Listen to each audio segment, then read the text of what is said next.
અખિલ ભારતીય વિદ્યાર્થી પરિષદ દ્વારા લો ફેકલ્ટીમાં રિઝલ્ટ અને લાઇબ્રેરીની અનિયમિતતાના વિષયને લઈને એબીવીપી દ્વારા ભારે સૂત્રોચ્ચાર સાથે આવેદનપત્ર સુપ્રત કરવામાં આવ્યું હતું। અખિલ ભારતીય વિદ્યાર્થી પરિષદ દ્વારા લો ફેકલ્ટીમાં રિઝલ્ટ અને લાઇબ્રેરીની અનિયમિતતાના વિષય માટે આવેદનપત્ર આપ્યું। વારંવાર રજૂઆત કરવા છતાં આજરોજ મોટી સંખ્યામાં અખિલ ભારતીય વિદ્યાર્થી પરિષદ દ્વારા ભારે સૂત્રોચ્ચાર સાથે આવેદનપત્ર આપવામાં આવ્યું હતું। જલ્દીમાં જલ્દી આ બે વિષયોના મુદ્દા પર જલ્દી કામ થાય તેવી રજૂઆત લો ફેકલ્ટીની ટીમને કરવામાં આવી હતી। ફેકલ્ટી ઓફ લોમાં રિઝલ્ટ ડિક્લેર નથી થયું।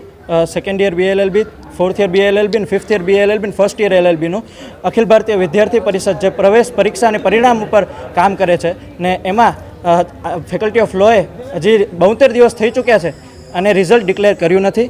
એમાં અને બીજો મુદ્દો એ છે કે લાઇબ્રેરીમાં મિસમેનેજમેન્ટ છે। 11 થી 5નો લાઇબ્રેરીનો ટાઈમ હોય છે, છતાંય તે લાઇબ્રેરીનું મિસમેનેજમેન્ટ છે।